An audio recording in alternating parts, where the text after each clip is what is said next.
हमारे चैनल को सब्सक्राइब करें और बेल आइकन दबाएं। नमस्कार, मैं सोनाली कुलकर्णी क्राइम पेट्रोल 70 के इस नए अध्याय में आपका स्वागत करती हूँ। तस्वीरों में भी कहानियां छिपी होती हैं, बस उन्हें देखने की नजर और नजरिया चाहिए। ये केस भी एक तस्वीर है जिसमें एक सहमा देने वाली व्यथा छिपी है और इस व्यथा के कई जीते जागते पात्र थे जिनकी आप बीती 223 पन्नों की एक चार्जशीट में लिखी गई थी। इस केस के केंद्र में थी 16 वर्षीय काव्या।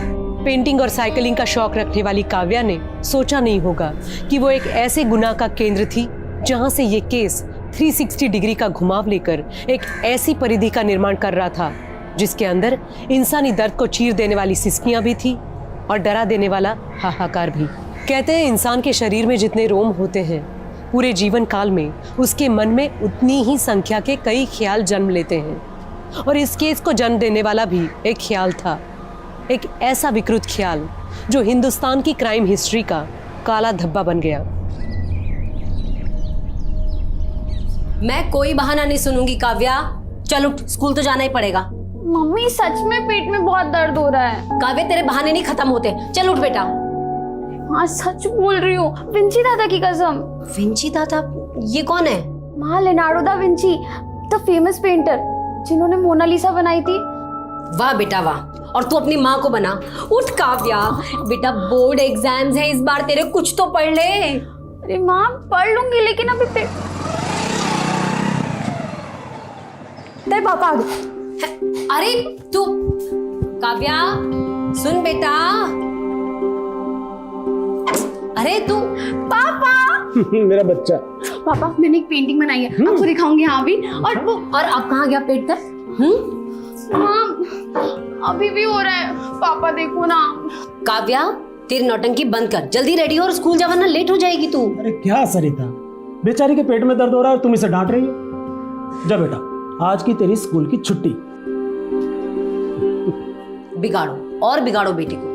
एग्जाम में इतने बड़े बड़े अंडे मिलेंगे ना तो मुझे मत कहना। अरे कुछ नहीं होगा। माँ अगर दीदी स्कूल में जाए तो मैं भी छुट्टी कर दूं? हाँ हाँ क्यों नहीं। जल्दी यूनिफॉर्म पहन और रेडी हो, तेरी स्कूल बस आ रही है। सरिता मुझे 1 घंटे में निकलना है। हाँ तुम जरा चाय रख दो। अरे ये क्या बात हुई? और आप अपनी हेल्थ का बिल्कुल ध्यान नहीं रख रहे हैं आजकल। इतना नाइट शिफ्ट क्यों कर रहे हैं आप? क्या करूं, दूसरा यूनिट जो शुरू हो रहा है, मैं भी नहा कर आता हूँ। हाँ एक मिनट, आप ग्रीन चेक शर्ट पहन के गए थे ना, फिर ये? हाँ वो नाइट ड्यूटी लगने वाली थी ना, तो मुझे अंदाजा था, इसलिए एक एक्स्ट्रा शर्ट साथ ले गया था। नहा कर आता हूँ। हाँ इनकी गंदी शर्ट ना बैग में ही होगी, धोने में डाल देती हूँ।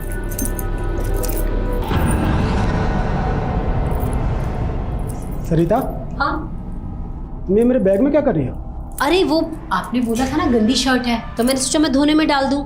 शर्ट तो मिली नहीं। ये चाबी किसी के घर की है क्या? नहीं, वो घर की नहीं, गोडाउन की चाबी है।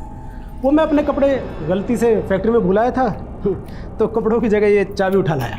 बहुत भुलक्कड़ होता जा रहा हूँ अभी। हाँ तो एक काम करो, मेरी चाय बना दो, मुझे देर हो रही है। हाँ हाँ बना।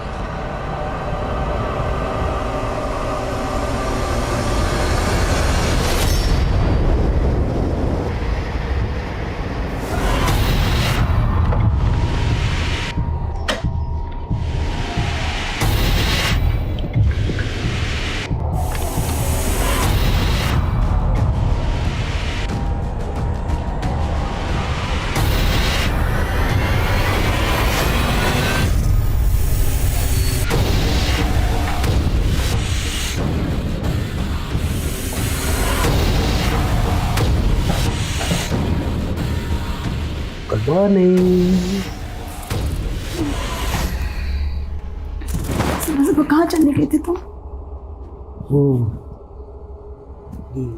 घर गया था। घर गए थे तुम? मैंने तुमसे कहा था ना कि अगर मुझसे रिश्ता रखना है तो अपने घर से रिश्ता तोड़ना पड़ेगा तुम्हें। सुनीता तुम समझने की कोशिश करो, ये इतना आसान नहीं है। देखो तुम्हें अपनी वाइफ को डिवोर्स देना पड़ेगा, नहीं तो मैं उसको जाके सब सच सच बता दूंगी। सुबह आ गए मेरे दिमाग का।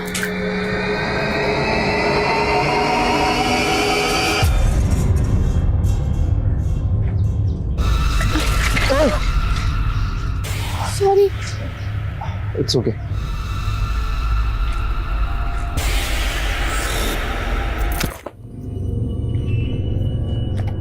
काव्या, चले बाल्टी उठा और अंदर लेके जा, मैं उदय को लेने जा रही हूँ।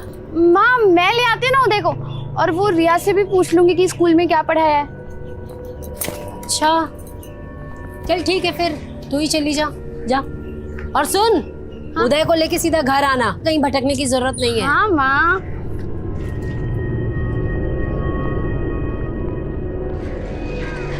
काव्या काव्या सुन ना। काव्या मुझे ना तुझसे काम था। क्या काम है रोनी आंटी?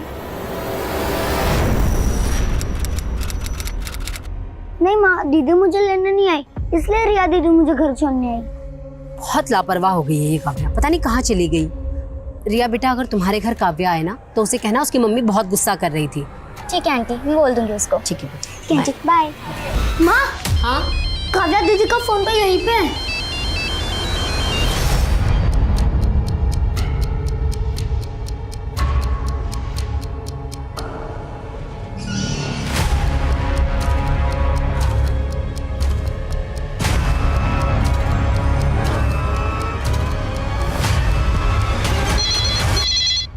हेलो। हाँ हेलो, हाँ जी, मैं मयूर की वाइफ बोल रही हूँ, मेरी उनसे बात करा दीजिए प्लीज। सरिता जी, मयूर ने 2 दिन की छुट्टी ली थी और पिछले 2 दिन से वो फैक्ट्री नहीं आया है। 2 दिन से नहीं आया? उदय, माँ, काव्या आ गई क्या घर पे? नहीं माँ, आपको मिली दीदी? नहीं, चल उधर उधर देखते, चल चल।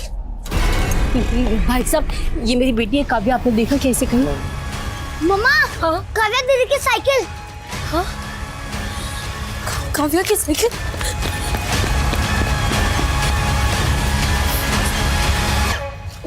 भाई साहब सुनिए ना, ये मेरी बेटी है काव्या, 15-16 साल की है, ये उसकी साइकिल, आपने देखा क्या?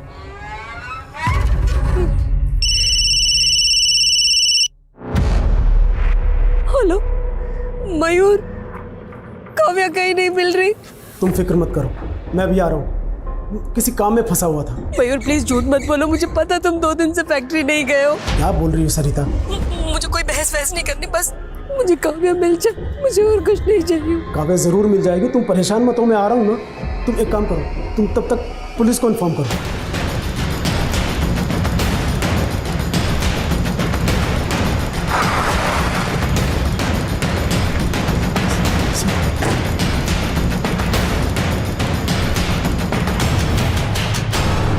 मेरी बेटी काव्या अपने भाई उदय को पिक करने के लिए निकली थी, ये उसकी साइकिल है। आप बिल्कुल फिक्र मत कीजिए, हमारी टीम आसपास के एरिया में पता कर रही है, आपकी बेटी बहुत जल्द मिल जाएगी। सर इस पूरे एरिया में ना कोई दुकान है ना कोई सीसीटीवी। हम काव्या की फोटो आसपास के लोगों को दिखा रहे हैं। तो अपनी जांच का एरिया बढ़ाओ। Yes sir. किसी भी हालत में लड़की को ढूंढो।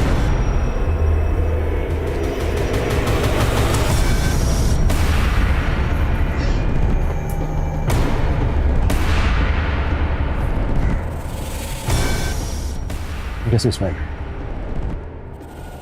मतलब काव्या को अगवा किया गया है। ये पूरा एरिया छान मारो, दिन दहाड़े ऐसी कोई लड़की गायब नहीं हो सकती। एक आदमी को काव्या का फोटो दिखाओ, किसी ने किसने काव्या को जरूर देखा हो। Yes sir.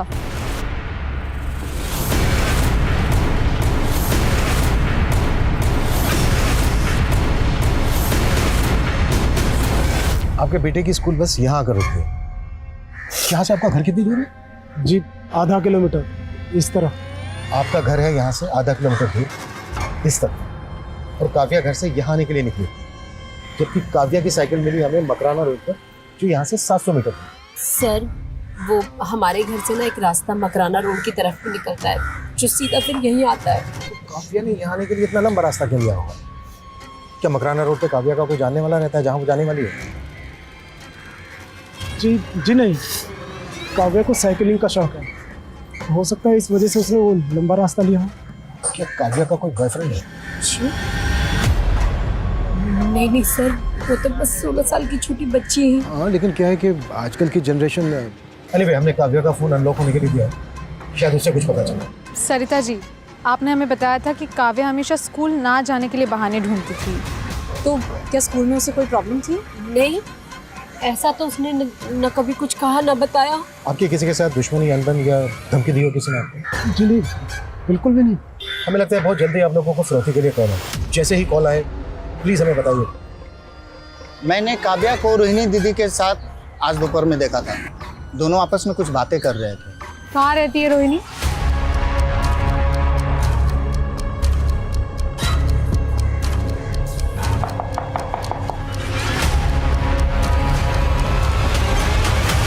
जी हाँ, मैं दोपहर को मिली थी काव्या से। काव्या काव्या सुन ना। काव्या मुझे ना तुझसे एक काम था। क्या काम है रोनी आंटी? कल ना मेरे घर पाठ होने वाला है, तो मम्मी से कहना कि आए, ठीक है? 2 बजे तक आ जाए। ठीक है, मैं बोल दूंगी। काव्या की माँ उसे जगह जगह ढूंढ रही थी। आपने उन्हें बताया क्यों नहीं कि आप मिली थी काव्या से? मैं पूजा में मग्न थी, और एक बार पूजा में ध्यान लग जाता है तो फिर मेरा कहीं ध्यान नहीं लगता। अब मैं जाऊं? मेरी पूजा अधूरी है। जी।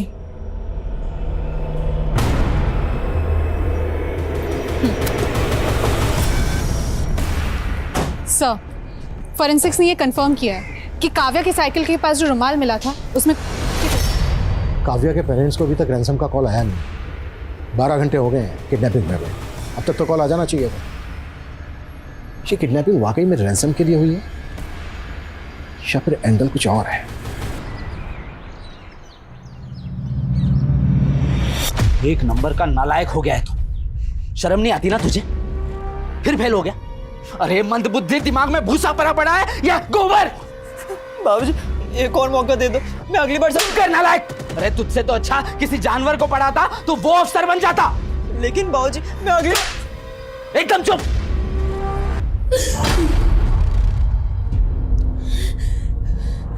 काव्या नहीं है। सुनो, ये काव्या नहीं है, ठीक है? ये काव्या नहीं है। किसी को भी ऐसे लटा के मत बोलो कि ये हमारी बच्ची, तो हम नहीं मानेगी। ये काव्या नहीं, ये काव्या नहीं। संभालिए अपने, चलिए। ये अरे ये काव्या ही नहीं है इसमें।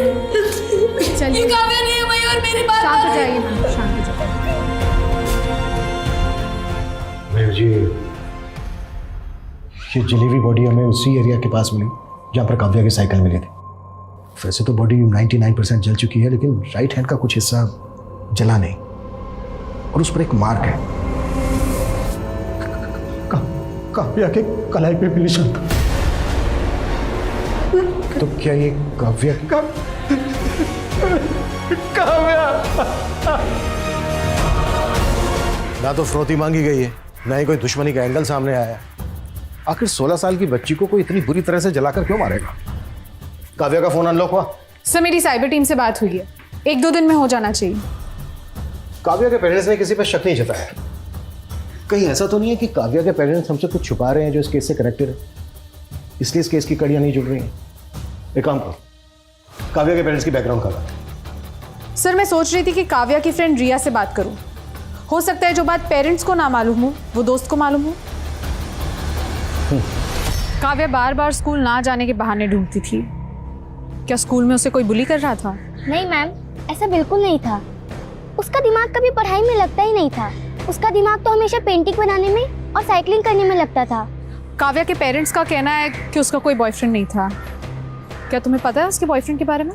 मेरे हिसाब से काव्या का कोई बॉयफ्रेंड नहीं था। गुड्डू इधर आ। यहाँ भी पीछे, स्कूल में भी पीछे। हाँ, आगे कब बढ़ेगा? अरे स्कूल में तेरा नाम जनक रखा था, ये सोच के कि राजा जनक जैसा विद्वान बनेगा, और तू नाम खराब करने पे तुला है। अब दिसंबर,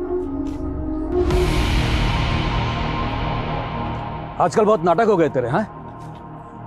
अरे बाजार भाव से ज्यादा पैसे दे रहा हूं, फिर भी तू नाटक कर रहा है। देखिए प्रमोद जी, मैंने पहले ही आपसे कहा है कि मुझे वो जमीन नहीं बेचनी। सोच ले दिसंबर, बेटा छोटा है भी तेरा। देखिए धमकी मत दीजिए। वरना क्या करेगा तू? वरना क्या? अरे साला 2 करे का आदमी सर पर बैठेगा।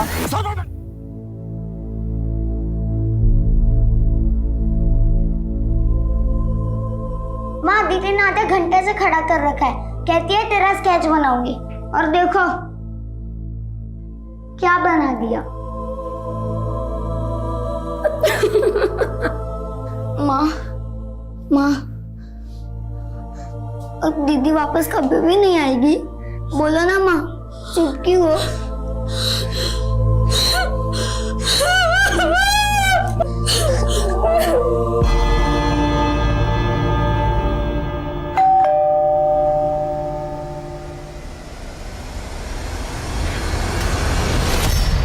सर आप, मयूर जी हमें आपके घर की तलाशी लेनी है।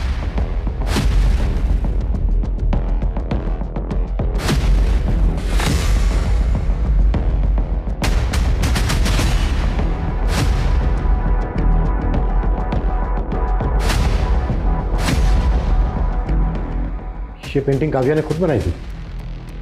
जी हाँ, इसी ने बनाई है। लेकिन लेकिन आप लोग ये ढूंढ क्या रहे हैं? बेटी हमारी मरी है और आप हम ही पर शक कर रहे हैं। ये मयूर जी, हम आप पर शक नहीं कर रहे हैं। हमें बस एक क्लू की तलाश है जिससे ये पता चल सके कि काव्या के साथ जो हुआ वो क्यों हुआ। यही सवाल तो मुझे खाए जा रहा है। मेरी और सरिता की किसी से ऐसी कोई दुश्मनी नहीं है कि कोई हमारी बेटी को मार दे। मरी नहीं है मेरी बेटी, मेरी बेटी मरी नहीं है।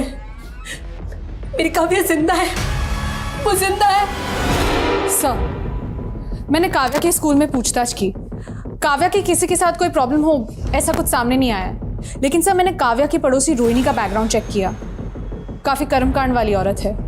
बच्चा नहीं हो पाया इस बात का काफ़ी मलाल है उसे। और सर, रोहिणी का एक मुंह बोला भाई है सर्वेश, जो एक सन्यासी है। तुम्हारे कहने का मतलब है कि ये तंत्रबंध का चक्कर हो सकता है? रोहिणी ने ही बच्चा पाने की चाहत में काव्या के साथ कुछ कर दिया? सर, मैंने खबरियों से कहा है कि रोहिणी के सन्यासी भाई की कुंडली निकाले।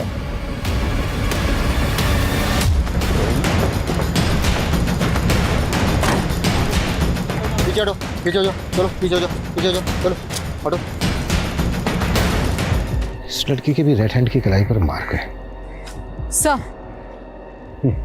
विमल सर, बॉडी को पोस्टमार्टम के लिए भेजो। सर, उस जली हुई लाश की फोरेंसिक रिपोर्ट आना बाकी है। लेकिन डॉक्टर ने मुझे अभी अभी कंफर्म किया कि वो लाश किसी 25 से 26 साल की ग्रोन अप लड़की की थी। 25 से 26 साल की लड़की की थी? लेकिन काव्या तो सिर्फ 16 साल की थी। तो क्या मयूर से गलती हुई? या फिर मयूर ने जानबूझकर गलत शिनाख्त की? इस लड़की के रेड हैंड की कलाई पर भी एक मार्क है। कहीं यही तो काव्या नहीं है? ये सब क्या है? पहले आपसे पहचानने में भूल हुई थी। वो जली हुई लाश आपकी बेटी काव्या की नहीं थी। देखा, मैंने कहा था ना, वो हमारी काव्या नहीं थी और ये भी हमारी काव्या नहीं है। ये अपना काम ही नहीं करना चाहते, हमसे अपना पल्ला छुड़ाना चाहते हैं ये। Sarita ji, I am very sorry, but इस बार जो हमें लाश मिली है उसकी कद काठी और उम्र काव्या से बिल्कुल मैच करती है। और इसके दाहिने हाथ की कलाई पर भी एक निशान है। प्लीज आप लोग वो निशान देख लीजिए। ये मेरी बेटी नहीं है। नहीं, आप परेशान कर रहे हैं, हमें जानबूझ के परेशान कर रहे हैं। मेरी बेटी नहीं है। चलो चलो सरिता, ये हमारी बेटी नहीं है, चलो। डीएनए लगभग 30 दिन का समय लेने वाला था और अब तक ये चर्चाएं गर्म थी कि इस केस के इन्वेस्टिगेटिव ऑफिसर ने अपने पिछले 2 केस 48 घंटे के अंदर क्रैक कर लिए थे। लेकिन क्या इस केस में 48 दिन या 48 महीने भी काफी थे? पुलिस ने किडनैपिंग, रंजिश, ऑनर किलिंग और तंत्र से जुड़ी कई थ्योरीज बनाई थी। लेकिन इस केस की जड़ से एक विशालकाय पेड़ पनप रहा था, जिसके गुनाह की गर्म छाया सारा माहौल गर्म करने वाली थी। इस इलाके की 3000 युवाओं की नौकरी से जुड़ा हुआ है ये मामला। 3000 लोग, यानी कि 3000 परिवार। अब सवाल ये उठता है कि क्या हमारे नेता धर्म और जात की राजनीति को छोड़ के इस अहम मुद्दे पर बात करेंगे? रोजगार जैसे शायद नहीं करेंगे। मैं दुष्यंत, कैमरामैन सुभाष के साथ अब तक। दुष्यंत, ये क्या फीके फीके न्यूज़ देते रहते हो यार, थोड़ा तड़का लगाओ ना। सोनाली, मैं जर्नलिस्ट हूँ, मैं बावर्ची नहीं हूँ। एंड बाय द वे, ये जयदत्त ग्रुप ऑफ हॉस्पिटल की फाइल है, देख लो। खेड़ापुर के गांव के लोगों का ऑपरेशन किया गया, उनके ऑर्गन्स निकाले गए, उनको डराया धमकाया गया। It's a serious matter Sonali. Dushyant, news serious नहीं, सेंसेशनल होना चाहिए। और वैसे भी क्या फर्क पड़ता है यार, छोटे से गांव में क्या हुआ? फर्क पड़ता है। हम लोग इस प्रोफेशन में इसलिए आए थे ना, ताकि मेन स्ट्रीम मीडिया में वो मुद्दे हम दिखाएंगे जो अब तक नहीं दिखाए जा रहे थे। Sorry Dushyant, as a wife मैं तुम्हें सपोर्ट करती हूँ, लेकिन एडिटर के नाते मैं ये स्टोरी अलाउ नहीं कर सकती। वैसे ही बहुत मानहानि के दावे हैं हमारे खिलाफ। I can't take the risk, please understand. हम लोगों की सोच बहुत अलग है एक्चुअली। तुम ना सिर्फ शोर मचाना चाहती हो, लेकिन मैं सच दिखाना चाहता हूं। सोनाली, हम हस्बैंड वाइफ है ठीक है, लेकिन मुझे लगता है मैं तुम्हारे साथ अब काम नहीं कर पाऊंगा। I think I should leave this channel now. Enough. Dushyant, नहीं यार, बस सोनाली हो गया अभी। इतना सीरियस क्यों हो रहे हो यार? Just relax. देखो अभी कुछ देर में मैं लाइव जा रही हूँ, हम आराम से बैठ के बात करेंगे ना इस बारे में लेटर। चिड़ up, I C you soon.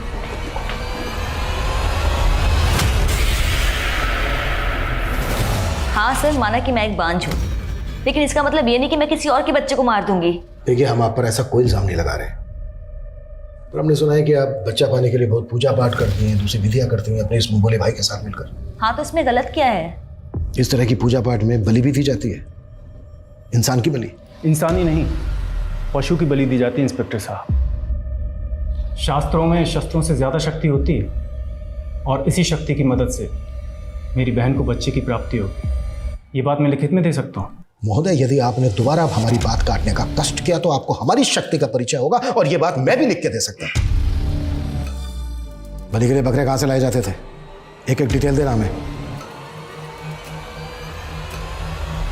तुम्हारे दिमाग में चल क्या रहा है मयूर? ना कोई कॉल, ना कोई मैसेज, ना कोई रिप्लाई।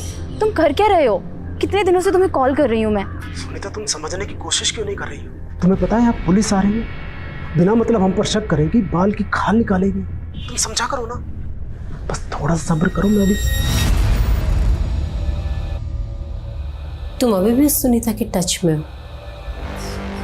सरिता, तुमसे ज्यादा घटिया और सेल्फिश बाप इस दुनिया में कोई नहीं होगा मयूर। Shut up! निकल जाओ यहां से और जाके रहो अपनी उस प्रेमिका के साथ।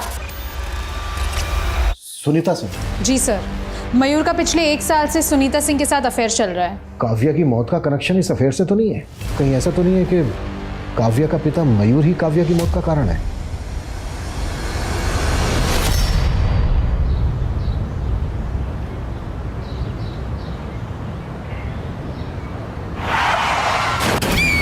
व्हाट? सरिता का एक्सीडेंट हो गया है? इसमें जरूर मयूर का हाथ है। नहीं सर, मैंने पता किया है, ये रैश ड्राइविंग का केस है। ड्राइवर नशे में था। मुझे अभी भी यकीन नहीं हो रहा है कि केस इतनी आसानी से खत्म होने वाला नहीं है। रितु, मयूर और मयूर की गर्लफ्रेंड दोनों को थाने बुलाओ। Yes sir.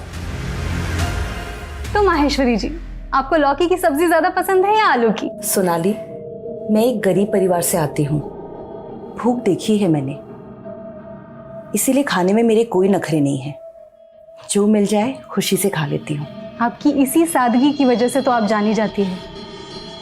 हाँ सर, मेरा और सुनीता का अफेयर है, लेकिन आप इसका गलत मतलब निकाल रहे हैं। मतलब ये है कि तुम्हारी बीवी और बेटी इस रिश्ते के खिलाफ थे, इसलिए तुमने दोनों को एक एक करके हटा दिया। अब अगला नंबर किसका है? उदय का? आप मुझ पर जो चाहे इल्ज़ाम लगा सकती हैं, वैसे भी एक शादीशुदा आदमी के साथ अफेयर रखने वाली औरत को ना सोसाइटी में कोई इज्जत मिलती है, ना ही उसके अपने परिवार में।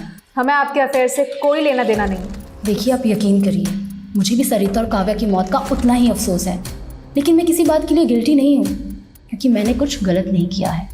आप कुछ भी बोल रहे हैं सर, पर एक बात साफ कर दो, मैंने और सुनीता ने तय किया है कि हम शादी करेंगे, और सुनीता उदय को सगी माँ की तरह प्यार देगी। हम उसे कोई तकलीफ नहीं होने देंगे। हमारी नजर रहेगी तुम पर। काव्या की मौत का हिसाब आना भी बाकी है।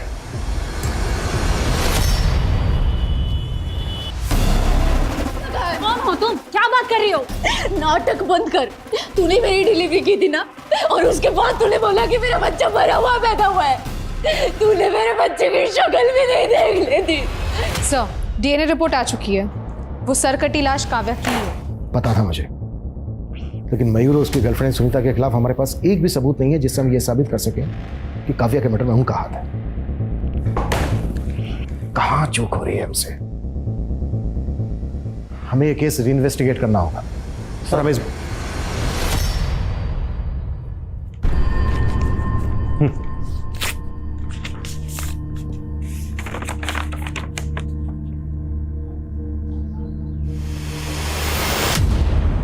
क्या हुआ सर?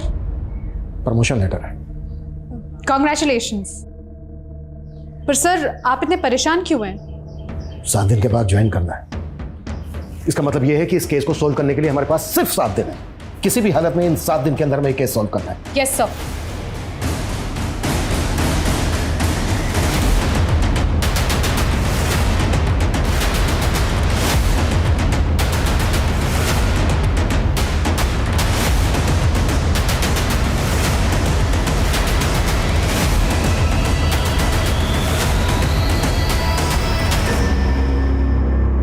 सोनाली, ये जो वीडियो वायरल हुआ है देखा है तुमने? सबसे पहले इस औरत का बच्चा ऐसे छीन लिया और बाद में कह दिया कि बच्चा ही मरा हुआ पैदा हुआ है। आई एम श्योर ये जायदाद ग्रुप ऑफ हॉस्पिटल्स का इस स्कैम से कुछ ना कुछ कनेक्शन जरूर है। क्या दुष्यंत, जब देखो तुम काम की बात करते रहते हो। Let's talk about us. कितने दिन हो गए ना हमने अच्छे से टाइम स्पेंड नहीं किया।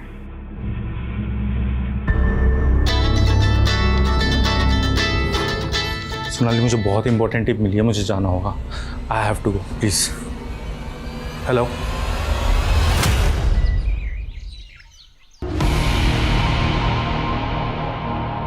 राजा चल। भाग्यवान, अरे जल्दी आ जरा। ये गुड्डू है, आज से घर के सारे कामकाज यही करेगा ना? हाँ, बस ऐसी नजरें और सोच नीचे रखना। ये पिंजरा ही आज से तेरा मुकद्दर है। चल जा, जो ये बोलेंगे वो करना। जा जा।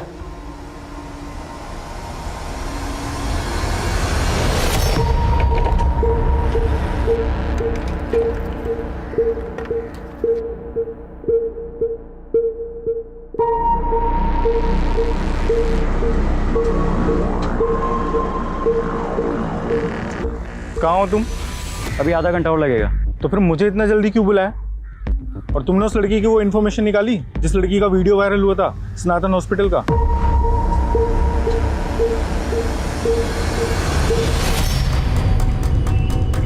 सॉरी सोनाली मैम, इस टाइम आपको डिस्टर्ब किया। दरअसल दुष्यंत सर ने मुझे विशाल नगर बुलाया था। 1 घंटे से उनको कॉल कर रहा हूँ, उनका फोन ऑफ आ रहा है, अभी तक आए भी नहीं वो। क्या वो आपके साथ है क्या? कहीं फंस गया होगा, खुद ही कॉल कर लेगा। और हाँ, मैं मीटिंग में हूँ, मुझे दोबारा डिस्टर्ब मत करना। Okay ma'am.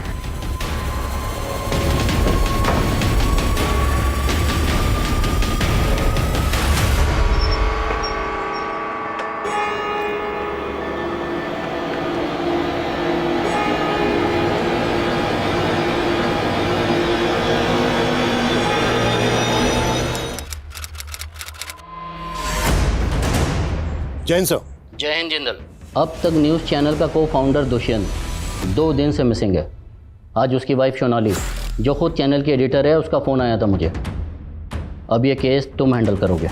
जैन सर।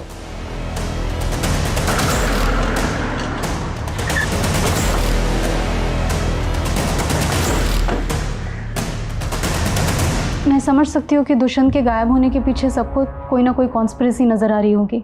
कई नेताओं, बिजनेसमैन, अधिकारियों को नाराज किया था उसने अपनी रिपोर्टिंग से, लेकिन ऑफिसर ऐसा कुछ है नहीं। आपके कहने का मतलब यह है कि दुष्यंत अपनी मर्जी से कहीं चले गए? यस ऑफिसर, एक्चुअली वो कई दिनों से मुझसे ही नाराज था। इस नाराजगी की वजह? हम दोनों ने मिलके ये चैनल खोला था और eventually I became the face of the channel. इसीलिए दुष्यंत को कहीं ना कहीं ऐसा लगने लगा कि वो पीछे रह गया। सब उसके मन का वहम है। अगली बार मिलूंगी तो समझा लूंगी उसे। आप प्लीज़ उसे जल्द से जल्द ढूंढ निकालिए। सर दुष्यंत को आखिरी 3 कॉल उस्मान शेख नाम के आदमी के आए थे। सर, यह है उस्मान शेख, हिस्ट्री शीटर है। सर, इलीगल आर्म डीलिंग्स के चार्जेस लगे थे इसके ऊपर। लेकिन दुष्यंत की बीवी सोनाली का कहना है कि दुष्यंत उनकी प्रोफेशनल अनबन की वजह से अपनी मर्जी से कहीं चला गया है। अगर उस्मान की इसमें इन्वॉल्वमेंट है तो दुष्यंत खतरे में है। Right sir. सर, दुष्यंत का फोन जैतपुर रोड के पास स्विच ऑफ हुआ था। अभिषेक, उस एरिया की सारी सीसीटीवी फुटेज स्कैन करो, शायद दुष्यंत की कहीं बाइक स्पॉट हुई हो। सर।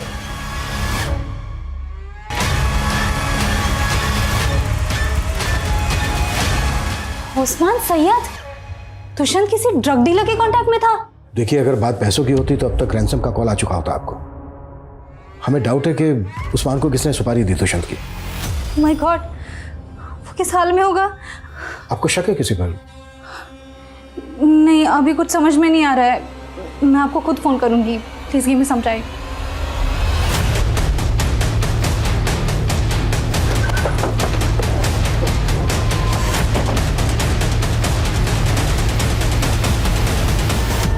हम दुष्यंत को खोज रहे थे, लेकिन हमें इस लड़की की लाश मिली। पता करो कौन है ये लड़की। अदिति नाम है इसका।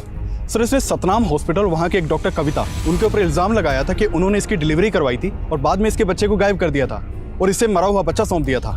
लेकिन उससे पहले ही उस्मान को दुष्यंत और अदिति की सुपारी दे दी। पता करो दुष्यंत और अदिति के बीच कोई कांटेक्ट था क्या? सर मैं इस अदिति से कभी मिली तो नहीं, हाँ लेकिन दुष्यंत ने मुझसे बात की थी इसके वीडियो के बारे में, बट फिर उसने उस स्टोरी को फॉलो किया या नहीं ये मैं नहीं जानती। मैडम, दुष्यंत सर ने मुझसे कहा था कि वो इस स्टोरी। सर अदिति मारी जा चुकी है, कहीं दुष्यंत की जान को तो खतरा। देखिए, अगर दुष्यंत और अदिति एक दूसरे से कांटेक्ट में थे तो यस, दुष्यंत के लिए खतरा है। हम सतनाम हॉस्पिटल वालों से क्वेश्चनिंग कर रहे हैं। सर मैं किसी अदिति को नहीं जानती। जब मैंने किसी अदिति नाम के पेशेंट की डिलीवरी की ही नहीं तो बच्चा गायब करने का तो सवाल ही नहीं उठता। आप अगर चाहें तो रिकॉर्ड्स चेक कर सकते हैं। सर सतनाम हॉस्पिटल वाले तो इस बात को सिरे से खारिज कर रहे हैं कि अदिति उनके वहाँ कभी डिलीवरी के लिए आई थी। सर अदिति और दुष्यंत इन दोनों को भी आपस में कोई लिंक नहीं मिल रहा है। हो सकता है कि दोनों केसेस अलग अलग हों। दुष्यंत गायब है। दुष्यंत जिस हिस्ट्री शीटर उस्मान के टच में था वो भी गायब है। कुछ तो मिस कर रहे हैं हम लोग। एक कुणाल नाम के बिजनेसमैन के साथ अफेयर चल रहा है। सर एक कुणाल दुष्यंत का ही दोस्त है और दुष्यंत के चैनल को इसी ने फंड किया है। सोनाली का दुष्यंत के ही दोस्त कुणाल के साथ अफेयर चल रहा है। और एक बात, 2 महीने पहले दुष्यंत ने जयदत्त हॉस्पिटल में चल रहे स्कैम को एक्सपोज किया था। कहीं दोनों हॉस्पिटल्स का आपस में कोई कनेक्शन तो नहीं है? अपने खबरियों को जयदत्त और सतनाम हॉस्पिटल में काम पे लगा। पता कर कौन सा गोरख धंधा चल रहा है वहाँ, और ये अदिति की फैमिली का कब पता चलेगा? जल्दी पता कर, टाइम बहुत कम है हमारे पास। ठीक है साहब, करता हूं। ऑफिसर यहाँ मेरे हस्बैंड इतने दिनों से लापता है और आप उन्हें ढूंढने की जगह मेरी जासूसी कर रहे हैं। मेरा अफेयर है या नहीं है इसका इस केस से कोई ताल्लुक नहीं है। अगर ये केस आपकी बजाय किसी नेता या अभिनेता से जुड़ा होता ना तो आपने अब तक ब्रेकिंग न्यूज़ बनाकर डिबेट शुरू कर दी होती। हमें आपकी तरह चिल्लाकर झूठ को सच बनाने की आदत नहीं है। हम सच को ना खोद के निकालते हैं। आपके पति दुष्यंत की सच्चाई भी हम सामने लाकर रहेंगे। हेलो सर, उस्मान का पता चल गया है। उठा लो उसे।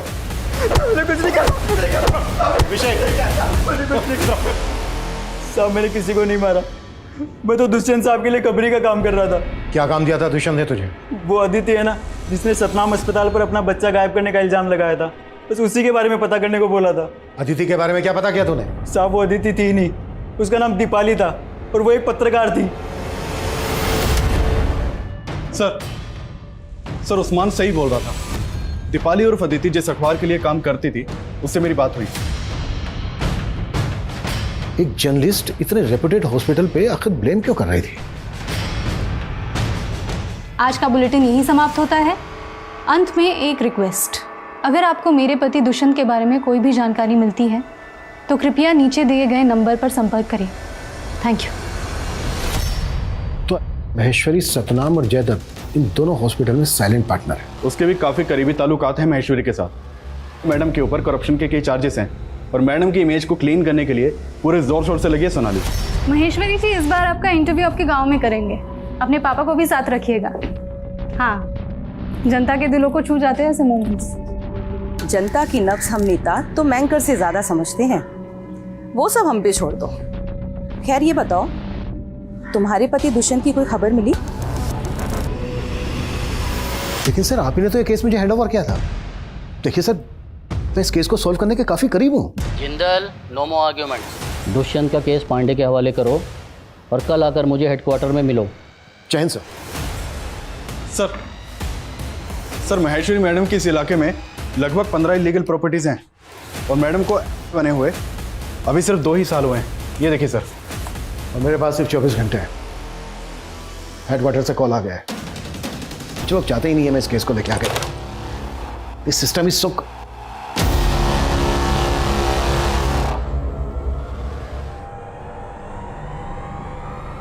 ये कॉटेज मैंने कहीं तो देखा है। ये पेंटिंग काव्या ने खुद बनाई थी? जी हाँ, इसी ने बनाई है। सर ये तो ज्योति नगर में मकराना रोड पर है। Yes, Kavya murder case. नहीं सर, आपके जाने के बाद काव्या के केस में कोई प्रोग्रेस नहीं हुई है। और सर, काव्या के बाद पिछले 4 सालों में और भी कई यंग लड़कियों की मिसिंग केस रिपोर्ट हुई है। थैंक्स रितु। डीआईजी सर ने मुझसे केस तो ले लिया, लेकिन इत्तेफाक से मुझे 4 साल पुराना केस याद आ गया और मुझे लगता है इन दोनों केसेस का आपस में कनेक्शन है और ये कनेक्शन साबित करने के लिए हमारे पास सिर्फ आज का दिन है। आज के आज हमें ये केस क्रैक करना है।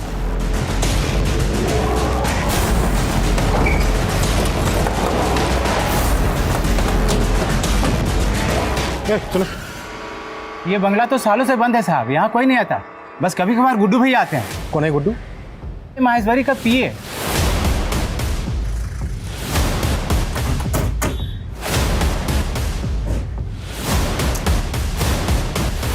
ट्रांसफर से जी नहीं भरा क्या, जो डिसमिस होने का मन बना लिया? मन की बात बाद में करते हैं, फिलहाल काम की बात करते हैं। क्यों जनक उर्फ गुड्डू, यही नाम है ना तेरा? इंस्पेक्टर, आपको शायद कोई गलत आपकी बेनामी संपत्ति है ना, आपका वो फार्म हाउस मकराना रोड पर। इसकी करतूत के पक्के सबूत मिले हमें वहां पर।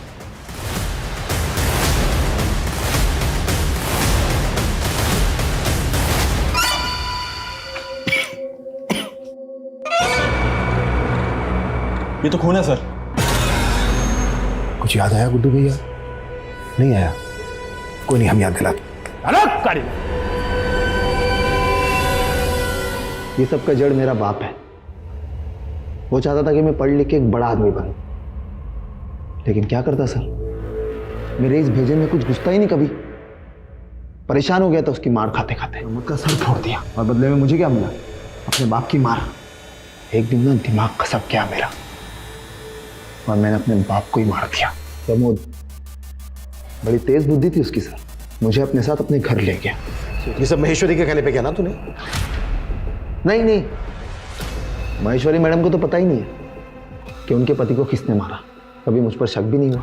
और महेश्वरी मैडम और बड़ी सयानी औरत निकली होगी, दिमाग लगाकर बन गई, लेकिन मुझे बड़ा मानती है वो, इसलिए उसकी सेवा करता हूँ और मेवा खाता हूँ। काव्या को किसने मारा? काव्या अक्सर आती थी फार्म हाउस पे, देखते ही पसंद आ गई मुझे। अच्छी कलाकार थी, साइकिल भी बढ़िया चलाती थी। अच्छी लगी तो उठा लिया उसको। वो पत्रकार दुष्यंत, उसको भी मैंने ही मारा था। मैडम की जासूसी कर रहा था, अचानक फार्म हाउस पहुंच गया। कुछ तो ढूंढ रहा था वो। और अदिति? अदिति को भी तू नहीं मारा? अदिति नहीं, दीपाली। हाँ दीपाली, दीपाली को तू नहीं मारा? उससे मेरा कोई लेना देना नहीं था सर। ये काम मैंने महेश्वरी मैडम के लिए किया। हैरान करके रखा था उसने मैडम को। वो न्यूज़ रिपोर्टर थी। अरे हॉस्पिटल पे इंक्वायरी बिठाना था उसको। वो जो नवजात बच्चे गायब हो रहे थे, उसके स्कैम को एक्सपोज करना चाहती थी वो। अब तक टोटल कितने लोगों को मारा है तूने? 30। पूरी गिनती रखता हूँ सर। जो दिमाग है ना, बहुत तेज हो गया मेरा। मगज का जूस पीकर। मगज का जूस पीकर मतलब? जिस किसी को मारता हूं ना, उसकी खोपड़ी अलग करके, बस वही किया हमने सर। इंसान नहीं, इंसानों के नाम पर हैवान है तू। इंसानों को निकलने वाला दानव। तेरे जैसे दानवों की समाज को कोई जरूरत नहीं है।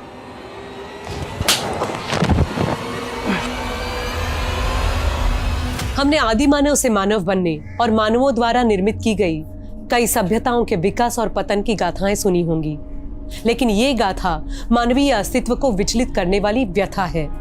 ये ख्याल ही आतंक से भरा हुआ है कि कोई इंसान को मार के खा सकता है। लेकिन जनक ने दावा किया है कि वो लगभग 30 लोगों को मार के उनके मगज का मांसाहार कर चुका है। नोएडा के निठारी कांड के बाद ये हिंदुस्तान का दूसरा कैनिबल यानी नरभक्षी हत्याकांड है। और हैरानी की बात ये थी कि ये सभी हत्याएं सन 2005 से हो रही थी। अलग अलग क्षेत्रों से आए दिन कई लोग गायब हो रहे थे और आखिरकार ऑन रिकॉर्ड फाइल हुए 18 मिसिंग केस और 4 हत्या के केस लगभग 15 साल बाद न्याय की दहलीज पर पहुंचे। लेकिन जनक जैसी विकृत मानसिकता के अपराधियों की मानसिक स्थिति पे ये सवाल उठने लगते हैं कि कहीं वो एबनॉर्मल तो नहीं, और इस परिस्थिति में कातिल को सजा में रियायत मिल जाती है। लेकिन मेडिकल रिपोर्ट ने जल्द ही ये साफ कर दिया कि जनक एबनॉर्मल नहीं था, लेकिन बचपन से पनप रहे मानसिक अवसाद ने उसको इतना खूंखार अपराधी बना दिया। अब मैं सोनाली कुलकर्णी आपसे विदा लेती हूँ, फिर होगी मुलाकात एक नए और चौंका देने वाले केस के साथ। देखते रहिए क्राइम पेट्रोल सतर्क। जय Hind. For more updates, subscribe to our channel, click the show links and enjoy watching the videos.